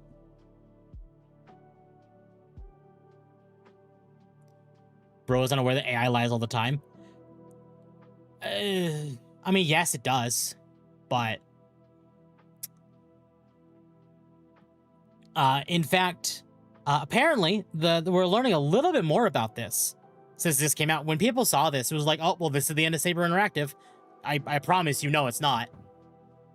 But apparently, a screenwriter that used to work for Saber Games said they replaced her with ChatGPT. She posted a Facebook post from December 2023 about being replaced, and it's the same time JP Survival got announced. And if you look at the LinkedIn employment dates in Saber, it's from December, or from 2023 to 2024. From Stella Sacco on Blue Sky, I think. It might be Facebook. I didn't even see that this had been announced. I was lead writer on this one, and Saber replaced me with ChatGPT midway through development. All the passenger voices were AI too. Either they changed direction at some point, or they're not disclosing it on Steam. I got replaced when he works at games at work with ChatGPT, lead writer for a full year and a month. So, again, and in fact, this, I think, no, it's a different person. Here. The dev writer for Saber Interactive that said she was replaced by AI at Saber has been exposed. His own history and words tell a different story, that he's a liar. December 2023, I have been replaced by AI appears. Meanwhile, his LinkedIn shows he's worked at Saber from July 2023 to July 2024. Sure seems sus. Stella. Wait, are they? I can't tell. I cannot tell. But yeah, no, they were there for not a month, a full year. And it looks like they actually might have left Saber and was not fired. So again, if that's the case, it's just trying to throw shit out into the studio that won't bend to your will. Which also not a good look. In fact, Smash JT even posted a little bit more. Another insane, mentally ill dude busted. I know you're all shocked. Former rideshare simulator lead writer Stella Sacco kicked off a massive controversy earlier this week by claiming Saber Interactive replaced me with ChatGPT midway through development. Saber has now fired back and said his story is false. CEO Matt Kark claims Sacco was actually replaced by someone more talented and then terminated months later for other reasons. Saber does acknowledge using AI-generated dialogue for the game's experimental side mode, but they say its writers create the prompts, edit the results, and that the main story was written entirely by humans. Then Kark hit back with, Stella Hugh, I had to ask Claude. Now, Sacco is melting down on social media, calling Kark pathetic and accusing him of lashing out because Saber didn't want its AI use exposed. Right. Sacco says ChatGPT replaced him. Saber says that's not what happened. Instead of backing down, Saber CEO just publicly called out his entire story into question, and Sacco is now melting down on Blue Cry, claiming everything I said was true.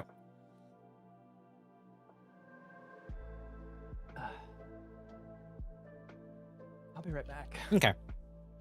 Sure thing, Bucko, I bet. Let this be another great lesson to every single company in the game industry. You hire problems, you will get problems. Do not ignore the warning signs pandering to an ideology.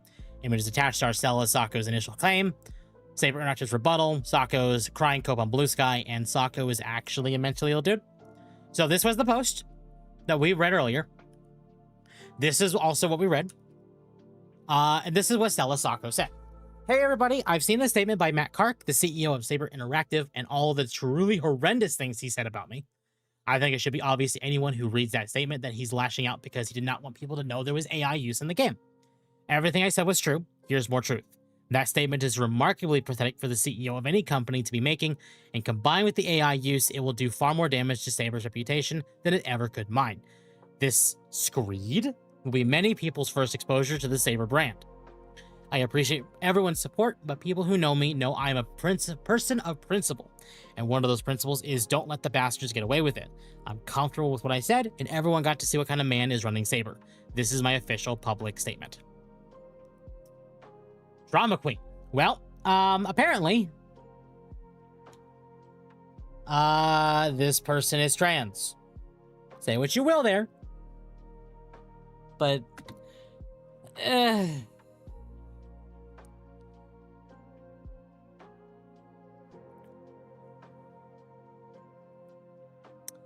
either way, it's not a good look at all. So no, I don't think this is going to change a whole lot. Drama King works too. Yeah, exactly. So, when I read it originally, I thought he meant Claude as in the Claude AI, not his name is probably actually Claude and Stella is the new trans name, to my understanding. Again, say what you will about, like, either which way, I'm not going to throw my hat into that ring. But the point stands is when I read the CEO mention Claude, I thought it was the AI. It may actually just be this. Is it really that hard to not create drama on the way out? Apparently it is these days. I don't know. But, you know what? I'm going to wait for Occo to come back for the last one. Because, I want Occo's opinion on this one. Because it is spicy. How dare this person share a name with my sister's dog? Oh. Oh, no. Oh, no, indeed. Oh, so yeah. I don't know. I'm gonna go with it's just a gigantic mess. And it's not a good look for Stella Sacco.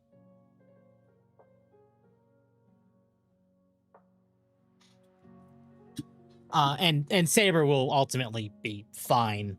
Saber has quite a lot of goodwill, especially off just Space Marine 2. They will be fine.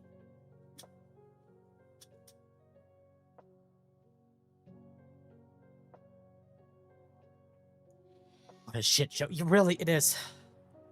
It's okay. She's brown, soft, and extremely lovable. Well, good.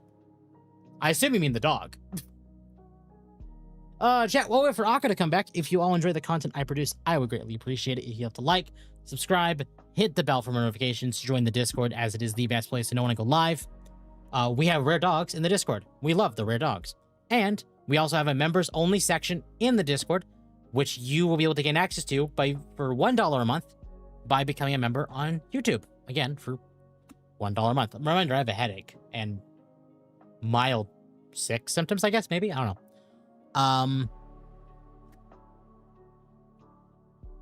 And if you become a member of the channel, you also gain access to members-only streams, videos, posts, whatever I make in that same vein. Those are there. Otherwise, chat, thank you all so much for the continued support. It does a lot. They were talking about my taste in women. Oh. Let me make sure Occo's okay.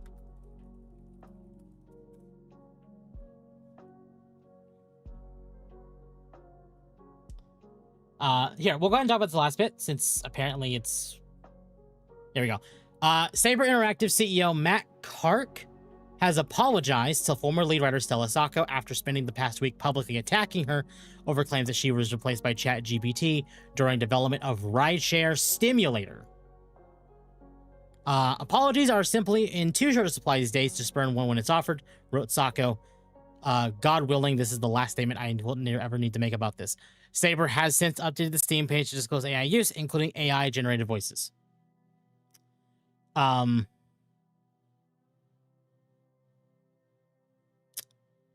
So, this is saying Sacco. Oh, wait. So wait, hold on. Is this what the CEO wrote and this is what Sacco wrote? That's a weird structuring.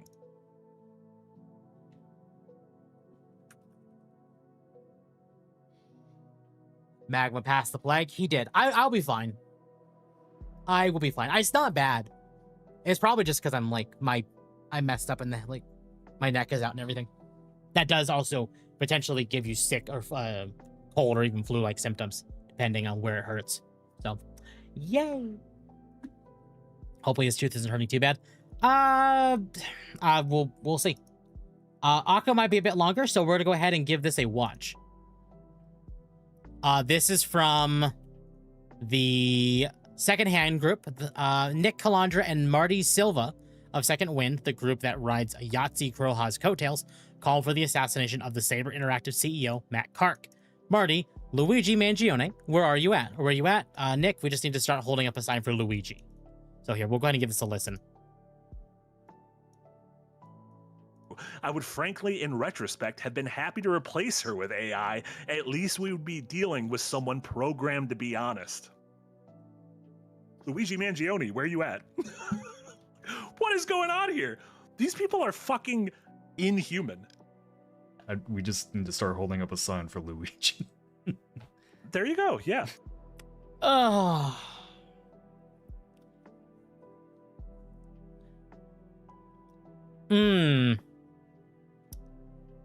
Oh, God. That's an extreme statement. Did someone say Luigi? Oh, Mangione? No, thanks. Still, calling for the death of a CEO over this is, excuse my language, fucking stupid. Calls for someone to get disappeared. How can they be so inhuman? Calling for an assassination. So on the side of love and tolerance. Yeah. Thank you. It's insane. Like, how? Psychopath behavior. Really, it is. It truly is. I know an imbecile when I say one. Yeah, and they're both imbeciles. Both of them. These people are not compatible with society. No, they're not. Can't understand why they're being replaced by AI. Calls that as the CEO. Look what we're doing. Like what we are doing. Yeah. Again, yes. It's insane. Like, again, this is the side of love and tolerance, and if you disagree with them, they will fuck with you. So you basically have to agree with their psychopathic behavior for them to not fuck with you, apparently. Oh, hi. You missed it. Yeah, I might have to go to bed here soon. That's okay. If you do, I totally understand. Before you do, I wanted you to listen to this clip, so I'm gonna play it again for you, and then I'll let you jump off if you want to. Oh, I've seen this clip. You have? Okay. So then I don't need to play it again. Yeah, it's insane. No.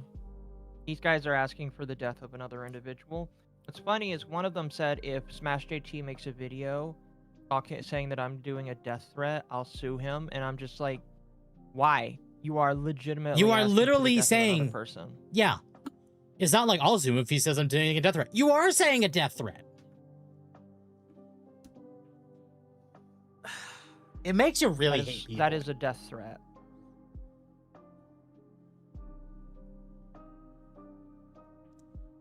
Ironically, it's a very similar situation with what happened with Emsbury.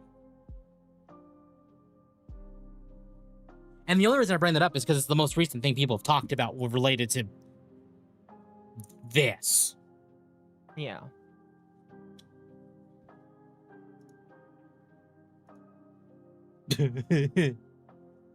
Well, I can't show that, but I do find it funny.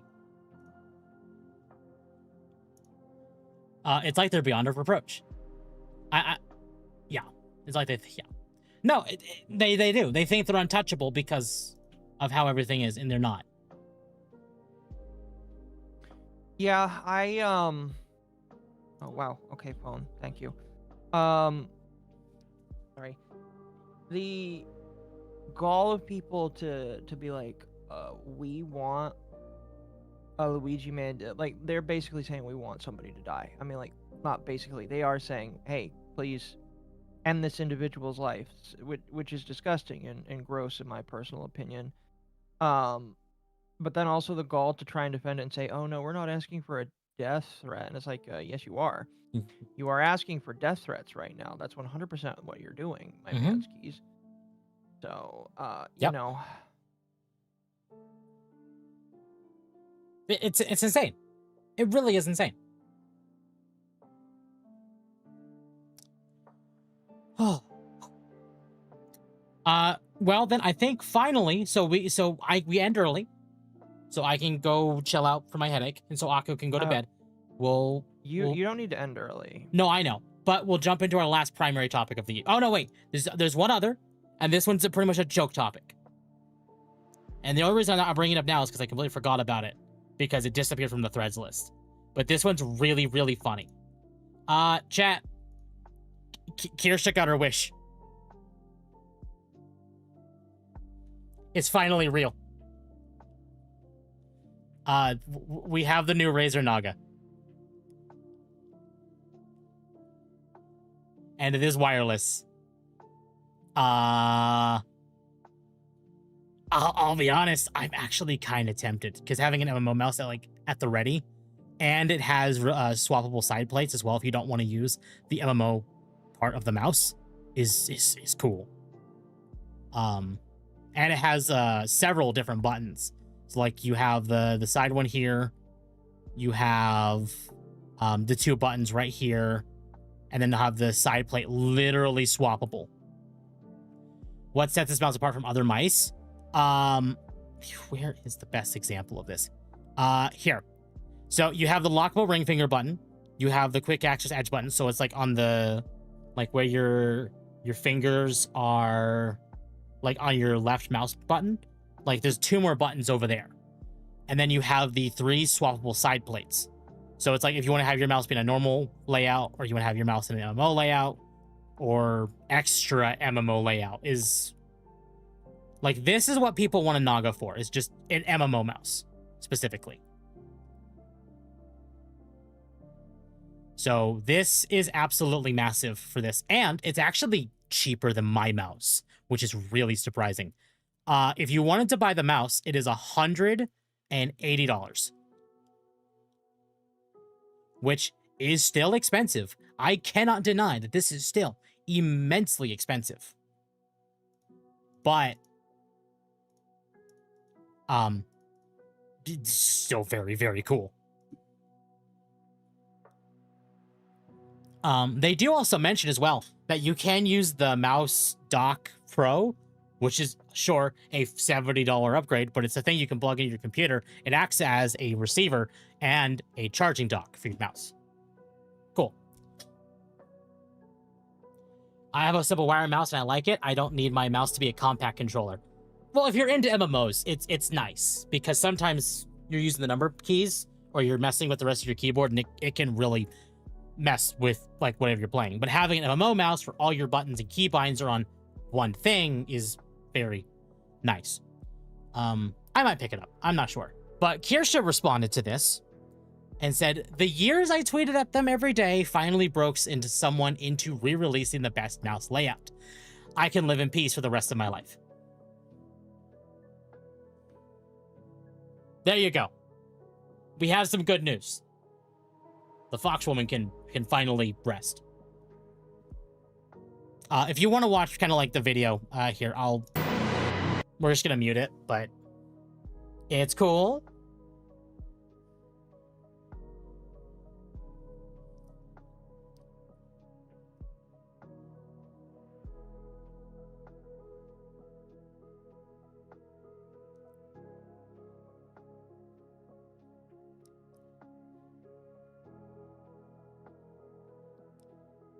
I don't know. Occo, would you use something like this? Probably. It depends on depends on the game. You know, I'm not like you, so I don't need it for Final Fantasy crafting. I don't play MMOs or FPS games. But like it could be this, so good for I something wouldn't do that. like Warframe. Hey, for what? I only need 2 buttons I need 1 button to swing, and then I need 1 button to crouch, and I can do that with Swapping with weapons. the 2. But the thing is, too, is like you don't need a whole. Yeah, exactly. Melee, swapping weapons. That's about it. I love it because I suck with keyboard and mouse. So I rebind my keys to my mouse. How my Final Fantasy layout is I literally use like all my like 1 through 0 buttons, and I do Shift 1 through 0 and then Control 1 through 0. So I end up clicking a lot of my buttons when it gets to like the 8 or 7 onwards on my upper numpad. Does seem useful for video editing. Yeah, the numpad keybinds is huge. Oh, it is. It really is. So maybe when it comes out, I'll snag it just to have an MMO mouse at the ready. Otherwise, we had this one other thing, and this one is a fairly big topic. I'm going to use the restroom real quick, and then we'll discuss it.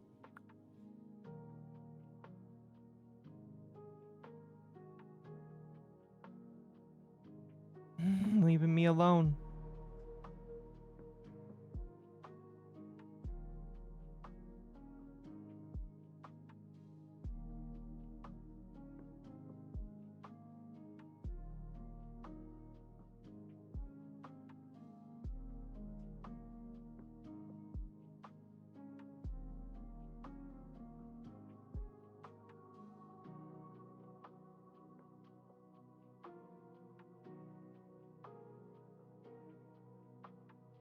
Kat, how you doing?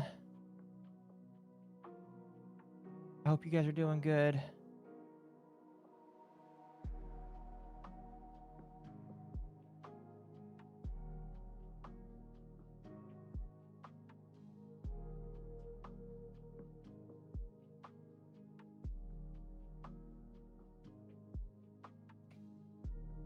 I wish I was more vocal, but the last 2 hours have like absolutely fucking sucked.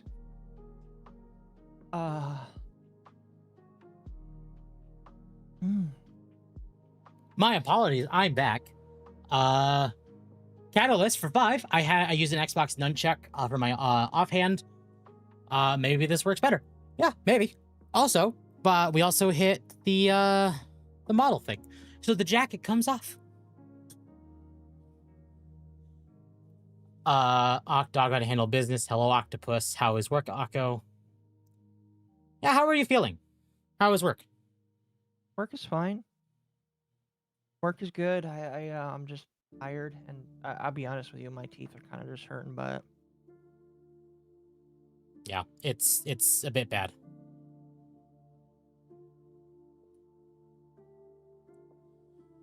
Welcome, Reverie. I thought they went to walk the dog. So my Octopus is streaming while still holding a full-time job. Yeah, a lot of streamers do it. They just don't talk about it, actually.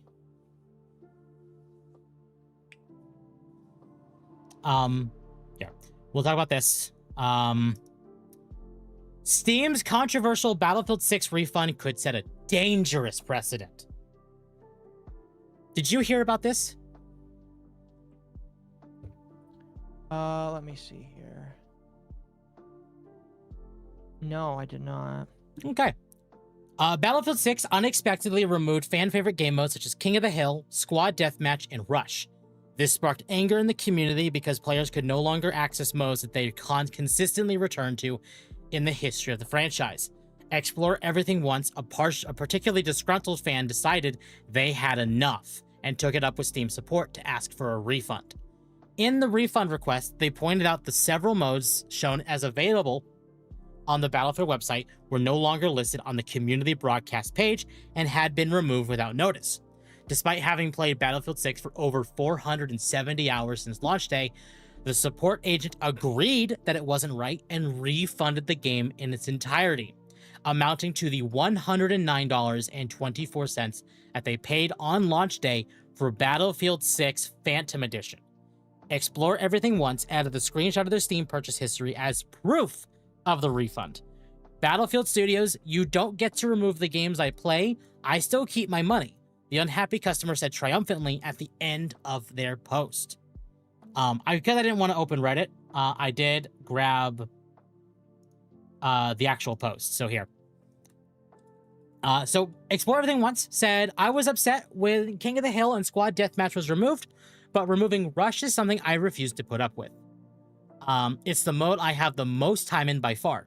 I contacted Steam support and explained that multiple game modes were removed from the game without notice, nearly a year after the game launched.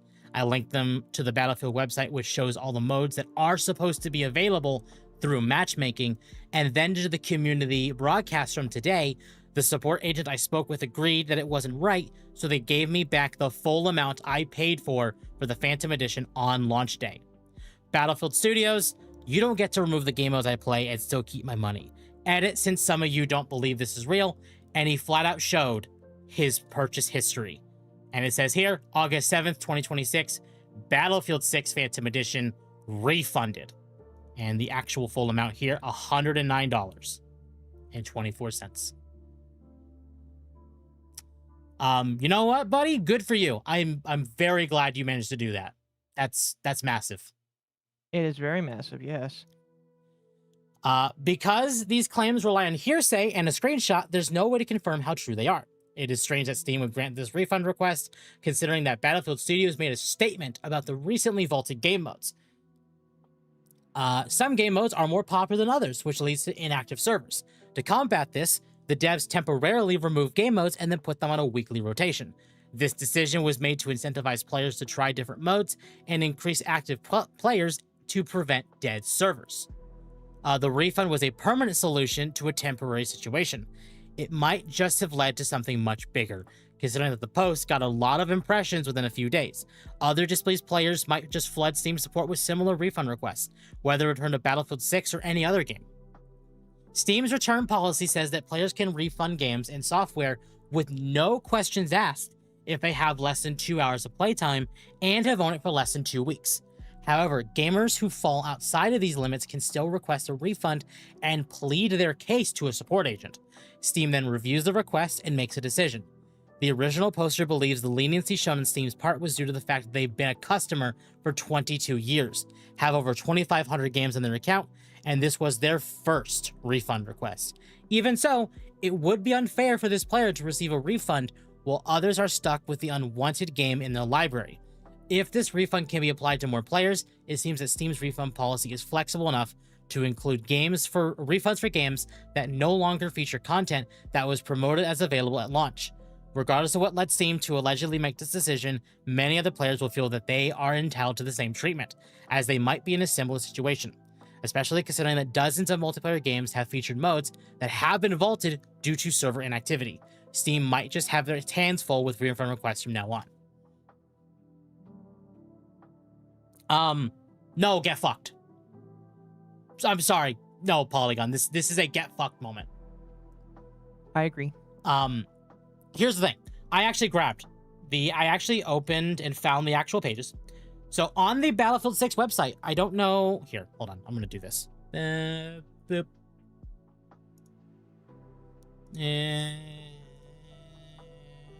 Sure. Nope. There we go. So on game modes, they list Conquest, Breakthrough, Escalation, Portal. Okay, fine. Here, Rush, Squad Deathmatch, Domination, Team Deathmatch, King of the Hill. It does not matter if these games are removing these modes to put them in a rotation. The fact that you are announcing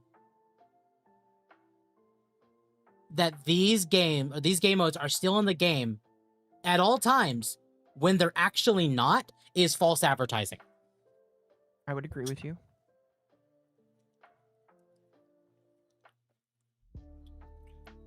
Like, if you want to say it's a temporary game mode, announce it at launch if these will be in a rotation with other ones. But don't do this. This is just bad. Because if people bought this game to play these game modes and then they're on a weekly rotation, even if they're gone or a weekly rotation doesn't matter, they're still, you only get to play them if the company deems you get to play them. And that is false advertising. Yeah, these are core game modes that have been in the series for a long time. The fuck you mean it won't be available 24/7? Exactly. It doesn't matter what they say, vaulting content and keep advertising said content is blatant false advertising. Yep. Gamers fall for being entitled. Yeah, no, gamers are clearly entitled. So. Now, this was the actual player count I found on SteamDB the day I was doing research for this. What is it at now?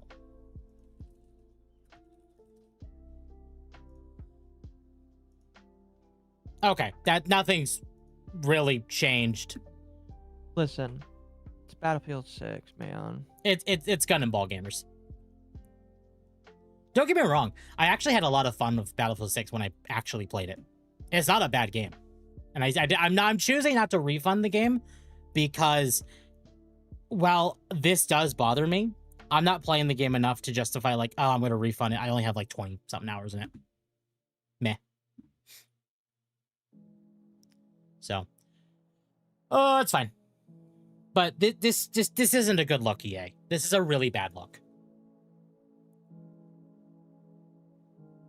And it kind of goes into a similar thing. I'm going to bring this up as well because it is also within the topic of EA. But we got an interview with BitReactor, the studio behind Star Wars Zero Company, which is also an EA company, by the way.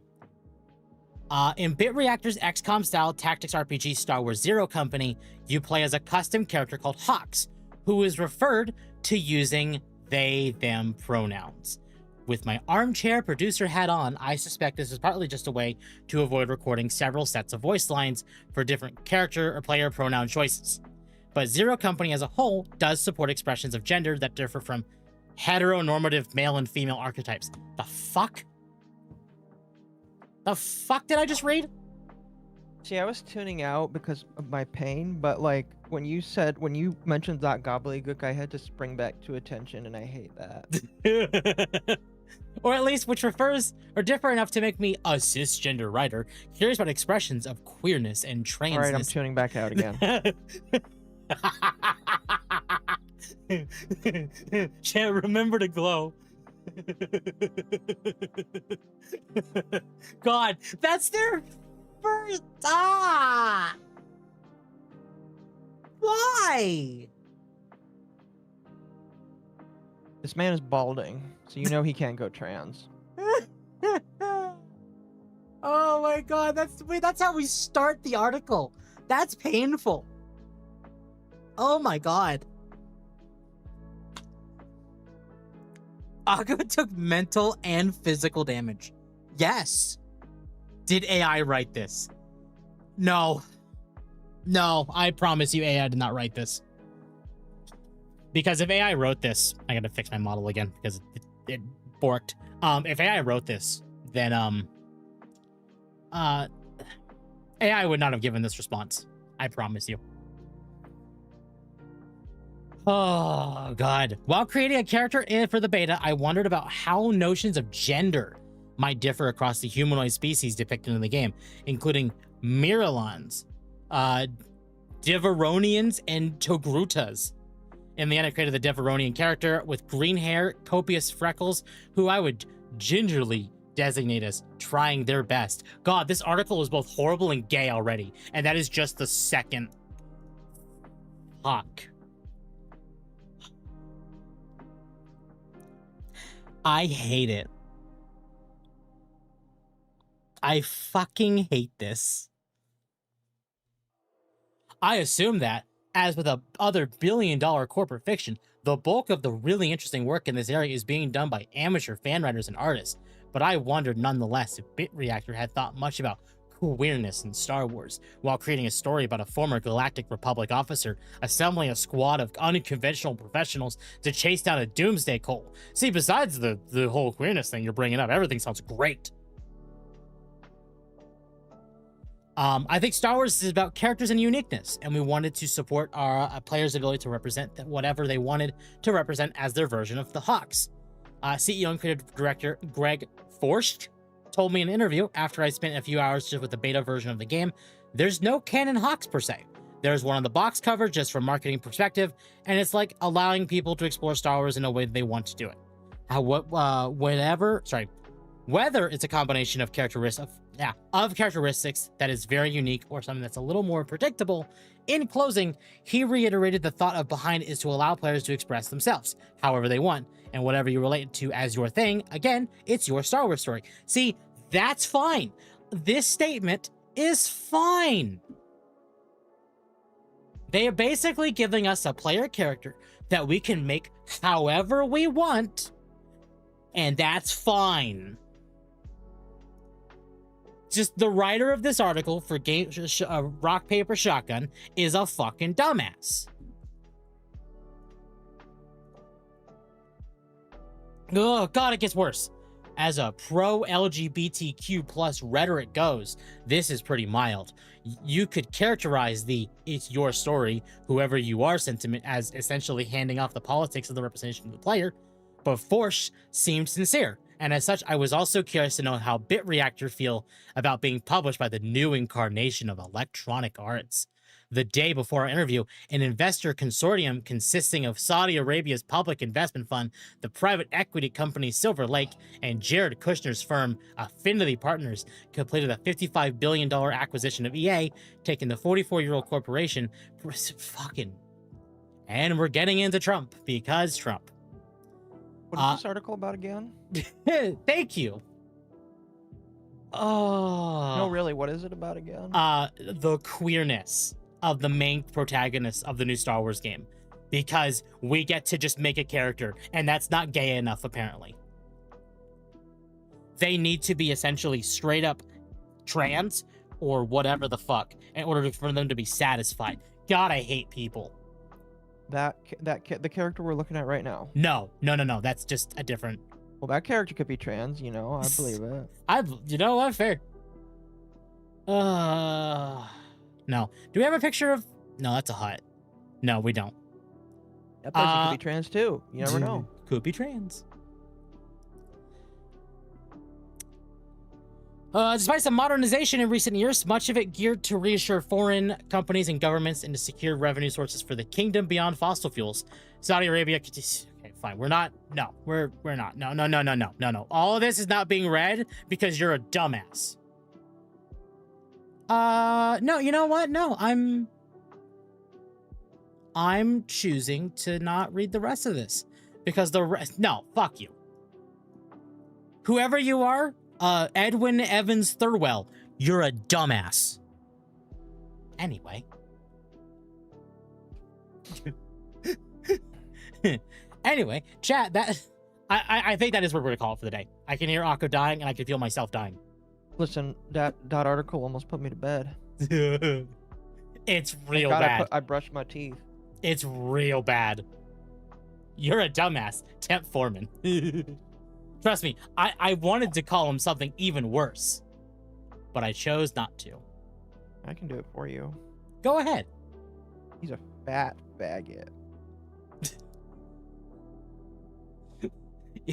All right. Fair. Understood. Can't deny that one. Akko said it, not me, chat. Remember to glow. All right. Chat, where am I going to send you all? I know we're ending early today, so... He's gay. I mean, he probably is gay.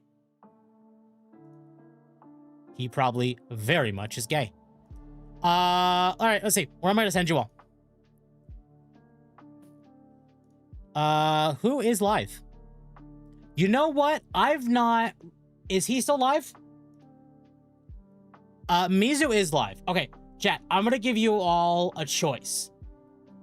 we can raid Mizu, which is doing anime audits with Kendra, or we can raid Topaz, which is playing Final Fantasy IV.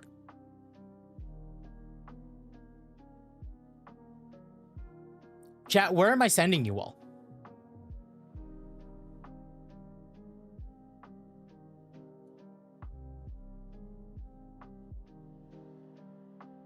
Okay.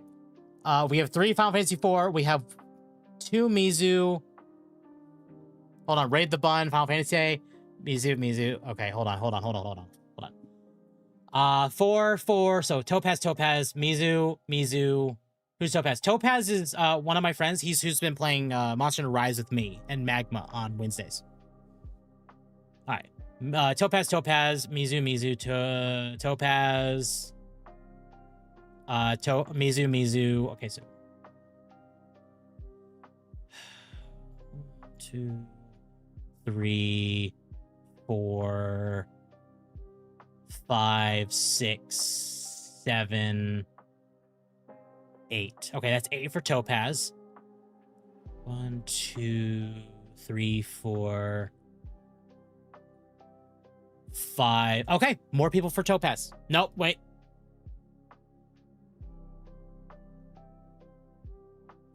Now we have a whole bunch of 6 sevens. All right, Topaz got more stuff. So we're going to raid Topaz on YouTube. And to compromise, we'll raid Mizu on Twitch. How about that, chat? So we'll raid Mizu on Twitch. Raid Mizu Tamari VT. And then on Kick, Tabahash is live. Why not? Chat, I'm going to send you all behave for Topaz, Mizu, and Tabahash.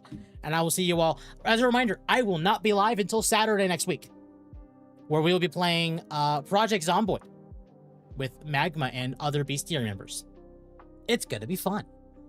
So chat, behave for Mizu, behave for Tabahash. I'm going to do this. /raid Tabit. All right, chat. And I will see you on Saturday. Behave for Topaz, behave for Mizu, behave for Tabahash. And I'll see you all then. Bye, chat. Bye, chat. I'm sorry for not being so vocal.